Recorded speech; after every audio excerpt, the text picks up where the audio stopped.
press briefing. As you are all aware, the 52nd GST Council meeting took place in New Delhi today. And after the day-long deliberations, Honorable Finance Minister and her team are here to brief us about the outcomes. At the outset, I take this opportunity to welcome Honorable Minister for Finance and Corporate Affairs, Srimati Nirmala Sitharaman ji, to the National Media Center. I extend a warm welcome to you, ma'am. I also extend a warm welcome to Honorable Minister of State for Finance, Shri Pankaj Chaudhary ji. My warm welcome also to Secretary Revenue, Shri Sanjay Malhotra ji, Chairperson CBIC, Shri Sanjay Kumar Agarwal ji, Member GST, Shri Shashank Priya ji, Member Tax Policy, Shri Vivek Ranjan ji. Friends, as is the format, Honorable Finance Minister will make the opening remarks, and after that, we will open the floor for discussion. Over to you, ma'am.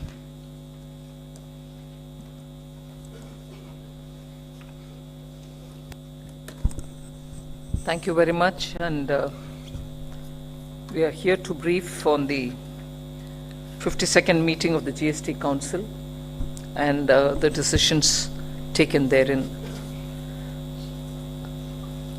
Whilst important decisions on goods and services have been made on the clarification or taxation related issues, I would start with the most important one, where in the last 2 or 3 meetings we had taken a call on setting up tribunals. There is in this meeting as well a decision taken on the tribunal related issue.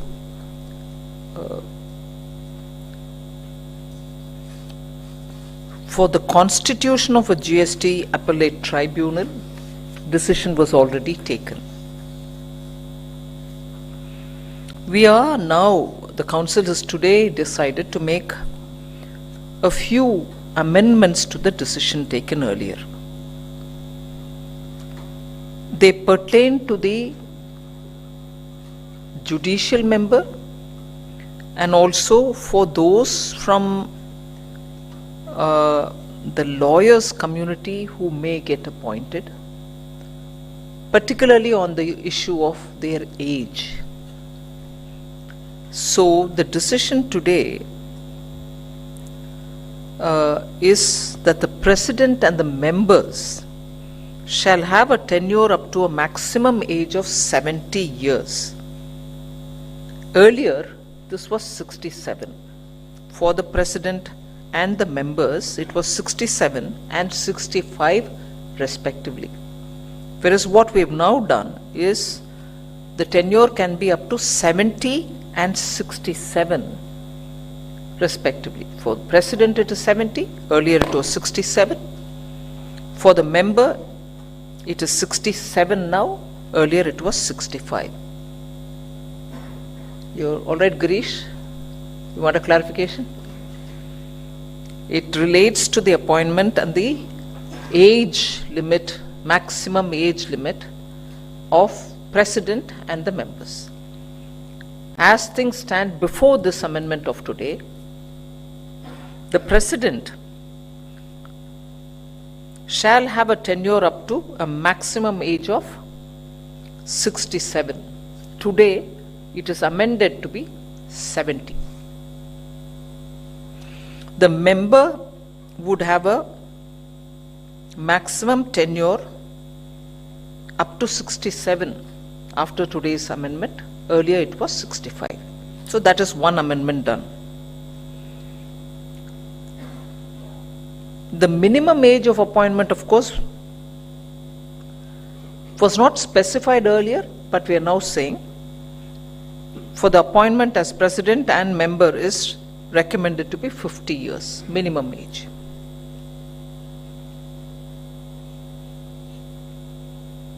So that is one of the major decisions taken today.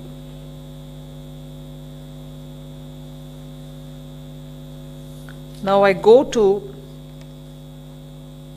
issues related to goods.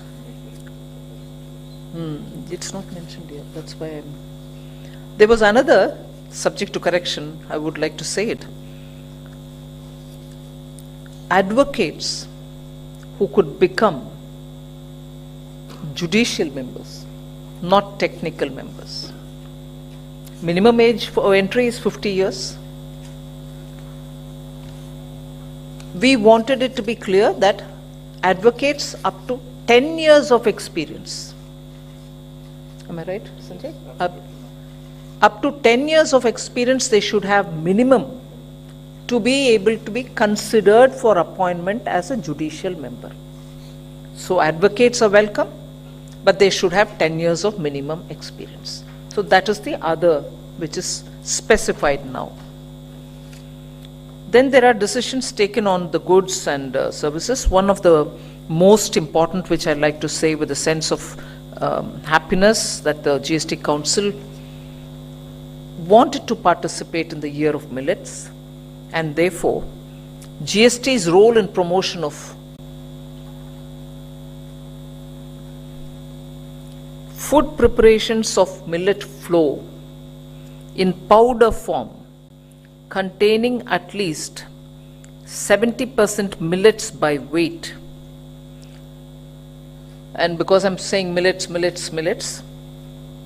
I want to emphasize they fall under the category of HS 1901 and not any other. We are not talking about others. With any other atta, for instance, where the millet's composition is 70%,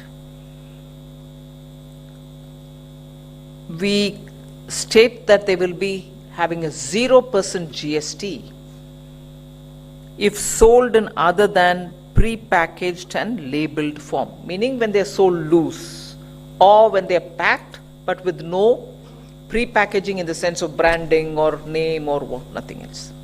So 0% if they are sold loose and 5% only if sold pre-packaged and in a labeled form. That distinction between selling in loose and selling as a pre-packaged and labeled form has always been there.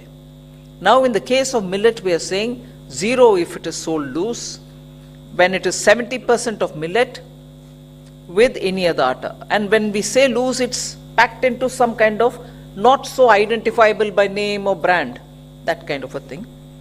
But if it is pre-packaged and labeled, it is charged at 5% only. The House, in fact the GST Council was unanimous and everyone joined in to say anything above 5% doesn't have an impact on the market or on the sentiment or on sending the message. So they were ready to say give it at 5%. So GST stands with the millet year this year. The other on which I think a very critical decision, again after a long period of time, which has quite a few implications, and I would start with the implication it has on center-state relationship. The GST on extra neutral alcohol. Allahabad High Court had established that the states after the 101st constitutional amendment do not have a right to tax ENA. Allahabad High Court had very clearly ruled that states have lost their legislative competence to enact laws to impose tax on the sale of extra neutral alcohol, which is a raw product for making alcohol for human consumption. So, by law, the GST Council had the right to tax ENA, and that's been established by the Allahabad High Court's verdict. Even the Attorney General of India had opined that the judgment in the Bihar distilleries case does not denude either the center or the state to levy GST on ENA. In other words, the GST Council's right on taxing the ENA was well established. Despite that, the GST Council, and I'm very grateful and I'm happy to say this, despite that, the GST Council today has ceded that right to tax ENA to the states. If the states want to tax it, they are welcome to do it. If the states want to leave it at it, they are welcome to take a call on it. The GST Council, meaning the central body here, is not taking a call to tax it, although the right to tax lies here. So that in the interest of the states, we have, if I may use the word, ceded that right to the states. So despite having the legislative competence to tax ENA under the GST, the center is ceding the space or the power to the states on this matter.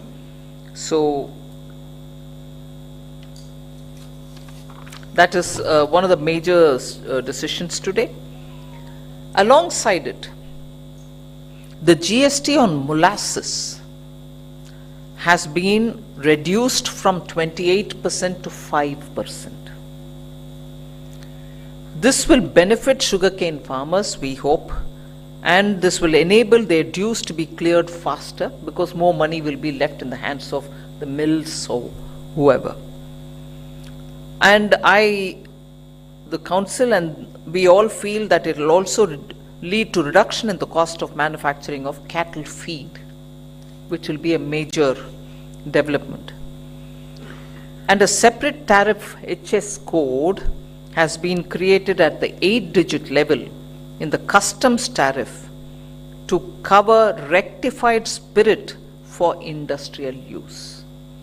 So this here is towards liquor, human consumption, but because of the tweaking in the HS code, rectified spirit which comes for industrial use will now have a separate HS code.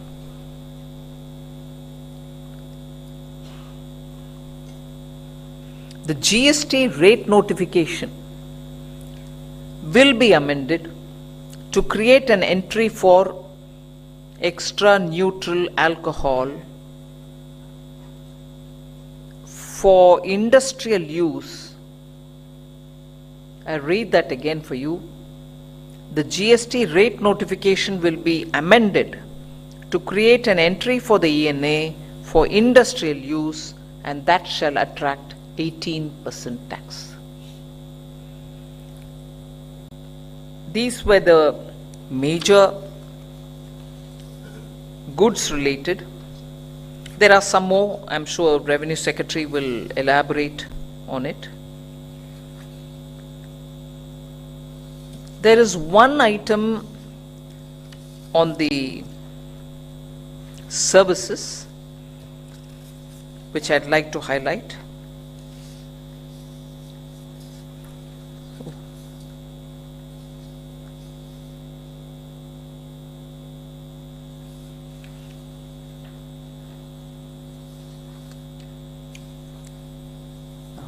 Sorry, I'm searching for that. In order to promote tourism, and this is an item which was brought on the table, we have given a conditional exemption to foreign flag, foreign going vessels. The exemption is from IGST being levied. For foreign flagged and foreign going vessels, if they convert temporarily for a coastal run.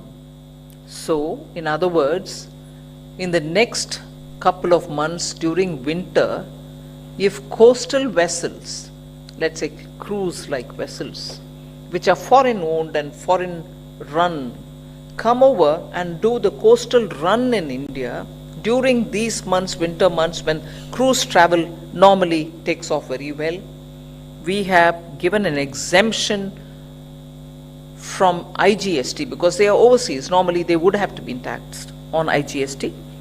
Exemption has been provided. And this is done, normally it's 5% IGST. They are now being exempt from that. This is essentially to provide tourism, particularly in the western coast, where from northern Maharashtra, Gujarat, down to Kochi, cruise can take off very well, and so with the eastern coast as well. So there are some more decisions which I'll request the RS to, you can talk. So, one more very pro-industry facilitation measure that has been taken is because GST is still in its early days, there was COVID, and so we had given time to our assessing officers to pass assessment orders. Some more time had been given, and so as a result of that, the assessment orders itself were delayed. And so the appeal filing time is normally 3 months within the passing of the order. It can be extended by another period of 1 month. The council has recommended that a period till 31st January 2024 may be given for filing of appeals by the taxpayers for all orders which have been passed till 31st March 2023. There is with a little bit of enhanced pre-deposit. Pre-deposits for appeal at present are 10%, but for these appeals which are being given an extra time, instead of 10%, they will have to pay 2.5% of the amount in dispute additional, and this 2.5% will have to be in cash from the electronic cash ledger. So this is again an important facilitation of trade measure that has been recommended by the council. The few more items, Zari, there was some confusion on Zari. Earlier the council had recommended a 5% rate, but there were some more Zari items in which plastic is also being used. The council has clarified that they will also attract 5% GST and not 18%. Similarly, job work, there was a doubt as to whether job work services for processing of barley into malt attracts GST at 5%, which is the applicable rate for the entry of job work in relation to food end products, or whether it will attract a rate of 18% where there is a job work related to the alcohol manufacturing industry. So it has been clarified that where processing of barley into malt is being done, irrespective of whether it will be supplied to the liquor manufacturing industry or otherwise, it will attract only 5%. Then some entities have been recommended to be notified, one being government authorities when they take services relating to water supply, public health, sanitation, conservancy, solid waste management, slum improvement and upgradation. When these services are taken by government authorities, then these will be exempt from tax. Similarly, even if there is a composite service involving up to 25% of service, they will be exempt from paying a GST on it. Similarly, there has been a doubt on whether the district mineral foundation trusts are government authorities or not, and whether they are eligible for same exemptions as available to other government authorities for the purposes of GST. So it has been clarified that DMFTs will also be treated as government authorities. I think this is, yeah, so I'll request you can elaborate on a few more points relating to railways, which has been brought under forward charge and provisional attachment, which gets restricted to 1 year. You can explain those provisions. In case of railways, certain services which were provided by Indian Railways were charged on forward charge mechanism, and there were certain services which were provided to railways were charged on reverse charge mechanism. Now there was a request from railways that because if they pay on reverse charge basis, then they will have to pay from cash. They were not able to utilize ITC. So the entire spectrum of services which are provided by railways will be now subject to forward charge, and ITC would also be available in discharging it. Certain exemptions which were provided when the service is provided by government agency, those have now been withdrawn. Another issue was that GST law provided provisional attachment of property during the pendency of investigation, and the period provided was 1 year, but in the GST rules it was not clearly provided that when the form is issued, it will not be required to be mentioned that it will remain valid for 1 year. So now what was happening was that once this was issued, attachment order was issued and say sent to bank, they were not releasing the provisionally attached account on expiry of 1 year and were waiting for explicit order from the tax authorities. So now this form has been aligned with the legal provision, and now in the form itself it will be mentioned that it will remain valid for 1 year, or if attachment is lifted before that, so whichever date is earlier.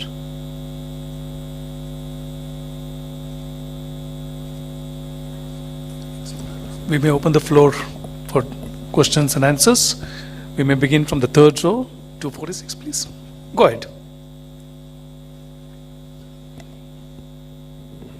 Please identify yourself and the organization, and you can ask the question, please. Good afternoon to everyone present. I'm Janani from BQ Prime. I have two questions. One primarily on whether there was any discussion regarding the tax liability for online gaming firms, whether this came up today and how it proceeded. And the second, whether there was any discussion on corporate guarantees given, and if we could get some clarity on that. So, insofar as corporate guarantee is concerned, there are two decisions. One is when the corporate guarantee is given by a director to a company, then it will attract GST. In that case, the value of the service that is being provided by way of guarantee will be treated to be zero, or the consideration provided, whichever is higher. So, if there is generally there is no consideration provided. Because the director himself, just gives the guarantee, and there is no consideration which is given to him for this. So it will not attract any GST because the value will be deemed to be nil unless some consideration is paid. Similarly, when a corporate guarantee is given by a company to its subsidiary company, then it will be deemed that the value is 1% of the corporate guarantee. So it will attract GST at the rate of 18% on 1% of the total amount involved, the total amount guaranteed by the parent company. Your second question, whether there was a discussion on the GST notices which have been issued. Well, yes, there was some discussion on it. Some certain members did raise this issue, and it was informed to them that this is not retrospective in any way, because this is how the law was earlier, and the law has not been amended retrospectively. So these liabilities were already existing, because the money online games played for bets with stakes, as was mentioned by me and others even earlier in the various press briefings, they were already attracting by the virtue of entry of betting and gambling. And so it is because the council has not decided anything for the past, it's a prospective legislation. So whatever was the law as it existed earlier, it was clarified to them that it is because of this that those notices have gone. Hi, this is Priyashmita from Informist Media. My question is with respect to the GST compensation cess. So a few states have said that there have been conversations about how to go about the cess collection and the continuation of it after 2026, how it is going to work out. So if one of you could please shed some light on what exactly were the discussions, and if there have been any continued representation from states to extend the compensation that was discontinued in June this year. Thank you. There was no There was discussion on it, but from the point of view of after paying the borrowed money and the interest due on it, the cess would be over and done with, meaning cess for the sake of compensation giving, compensation whether earned or borrowed, that cess completes its time. So the discussion was from the point of view of a perspective planning. Can the GST Council look at if there are ways in which cess or surcharge or something else can be used, if at all it can be used, how to use it, and so on. So we have agreed to have a discussion on the perspective plan angle to see how cess or surcharge can be used, and it was put on record that up to March 26, the cess that is being collected in the name of compensation, which is provided by the law, will go towards payment of the principal and the interest of amounts which were borrowed during COVID for payment of compensation. So it is in that context, the issue of cess and surcharges was discussed, and the request which came for a discussion on this so that systemically we can handle it was accepted, and there shall be some kind of a GST. One of the meetings can take this on agenda. So it is in that background the discussion happened. Just to elaborate and clarify that there was no discussion on the compensation No, or there is extension thereof. It's only with respect to cesses, but not with respect to its extension from June 2022, or that was not discussed at all. Hello ma'am, this is Sumit Chaturvedi from ET Now. Delhi Finance Minister in the morning, she said that the 28% GST on online gaming could jeopardize investments, lead to job losses. That's why she is opposing it. Any other states which were of the view on this issue? And second, something on the hostels also on GST came during the council meeting. Something on what? Hostels. No, there was no decision taken on the hostels, it's been deferred. Well, on the gaming, it was only the Delhi minister. On the casinos, it was the Goa minister. And this was taken under after the GST Council meeting was over, under any other item when people wanted to talk. Delhi minister's concern were more on the lines of, taxing them will kill a sunrise industry. Our youth need this industry. And also then taking up the issue of, notices which have gone to these companies. We heard her. But the fact that, and of course Delhi minister also highlighted that this decision has been discussed over 2.5, 3 years, and if the decision taken in the council is going to affect a young and youthful industry which has so much prospects, and so on. So that was the line taken by the Delhi minister. Wait a second. You have a question, please, and after that we'll go to the back row. Tarun from Z Tarun, Business. go ahead. Yeah. So, ma'am, I have two questions. One is on the reverse charge mechanism. There's a discussion, there's an agenda for the reverse charge mechanism for metal scrap. Is being discussed in the meeting? Any discussion on that? Secondly, ma'am, GST revenue is almost stabilized around 1.6 lakh crore. So is this the right time to expedite the rate rationalization scheme for the GST? Can we get your There's not been any call taken on the rate rationalization yet. But on the scrap, do you want to explain? That has been deferred. There is a subcommittee which is looking into it. The subcommittee submitted its report, but that was just before the council committee meeting, and so the fitment committee could not examine it. They will examine that report, and then accordingly a call will be taken. Yeah, please go ahead. Yeah. क्या rate rationalisation को लेकर जो committee है उसका गठन करने पर कोई जल्दी विचार किया गया, क्योंकि अभी तक वो कमेटी अभी तक गठन नहीं हुआ है दोबारा से, तो और इस पे रेट रैशनलाइजेशन को लेकर कोई आने वाले दिनों में, क्योंकि इस जो जीएसटी का कलेक्शन है काफ़ी स्टेबलाइज हो रहा है, लगातार बढ़ता जा रहा है, तो कुछ रेट रैशनलाइजेशन को लेकर या दरों में कटौती को लेकर भी कोई चर्चा है? नहीं, यही तो मैंने जवाब दिया, रेट रैशनलाइजेशन के ऊपर आज कुछ चर्चा नहीं हुआ है। Yes, sir. Prakash Pedashi from ET Now, Swadesh. Ma'am, there are several notices with regard to ITC recovery against insurance companies. So, any discussion on that in today's meeting? No, not on ITC recoveries. Ma'am, I am Monica from the New Indian Express. Ma'am, was there any discussion on application of GST on redevelopment projects by cooperative societies, as there are many cases related to transfer of development rights pending with several courts? There And was no has the discussion, but- GOM on real estate submitted its report on it? No. Okay.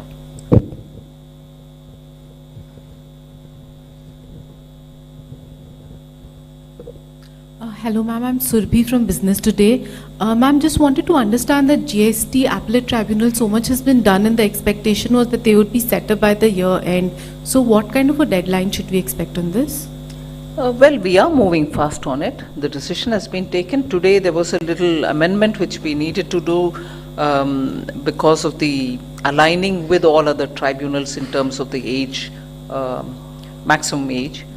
Now that that's done, the states have also very clearly come up with their first request of where they want them to be located. We are moving fast on it. Ma'am, Meghna Mittal from Money Control. Can you give some details on the discussion on the ENA? Have the states agreed that they will not be now using VAT, imposing VAT on ENA? Until the time the amendment is made, will it remain exempt from GST? No, I'm not sure the GST Council can expect the states to talk about their right on levying the VAT in the GST Council. It's their business. I don't think it would have been right for the GST Council to say, are you assuring me that you will not impose VAT? No, the GST Council has no business and they didn't ask as well. We were happy that the right has been ceded by the GST Council, the center, that is Central CGST, to give it off to the states, GST, from the GST to the states. What they are going to do subsequently probably doesn't relate, or it's not in the terrain of the GST Council. Yeah, next question, please. 52 from the back row. Hello ma'am, I'm Kuldeep Singh from Odisha Post. Ma'am, the state of Odisha has been demanding withdrawal of GST on Kendu leaves. So was there any discussion on that today? Where are you? Is there? No, there was no discussion on Ma'am, Tendu since leaves. this issue has, they have been demanding it for quite some long time. So what is the reason ma'am why the... Because there are other states which objected too. It's not as if we've stopped it.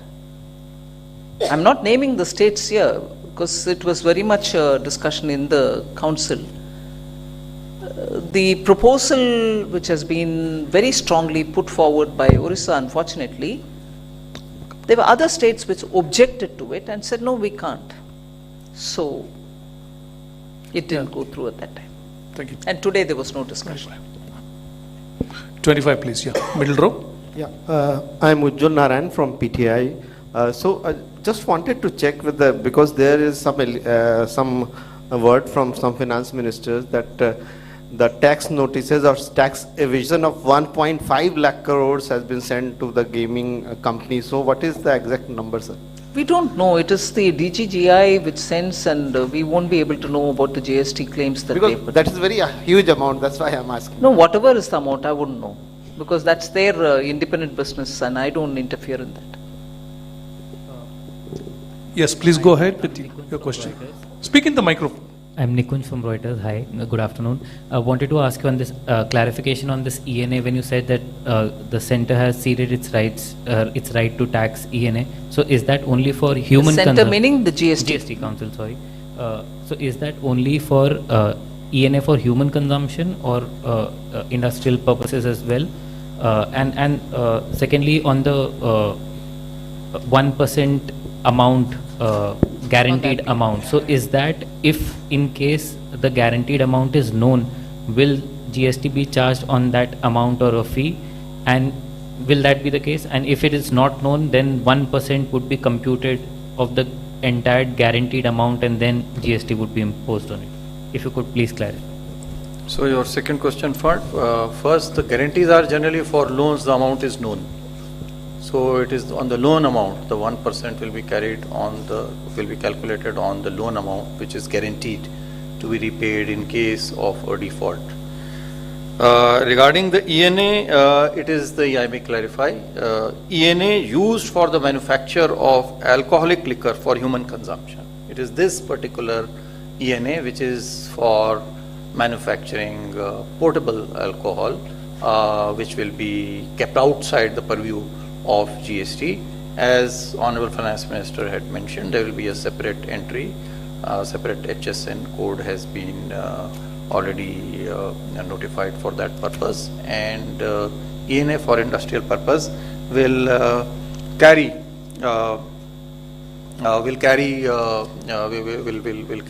GST.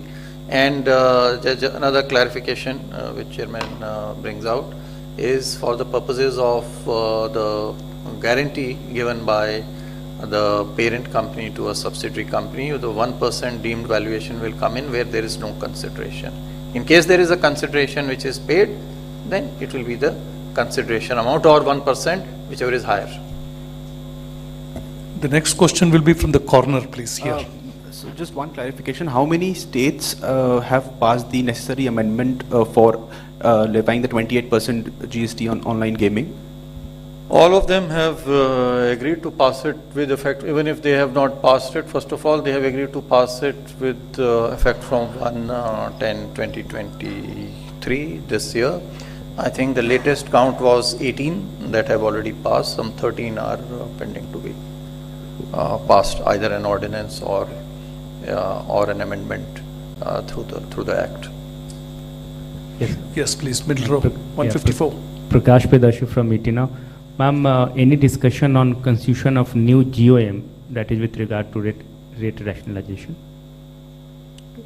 Already answered, no. I mean, this is not a GST agenda. It was not discussed. I think, if there are no more questions, we may wind up the briefing, madam. Thank you very much for the elaborate opening remarks as well as answering so many questions. Thank you very much. Thank you, everyone.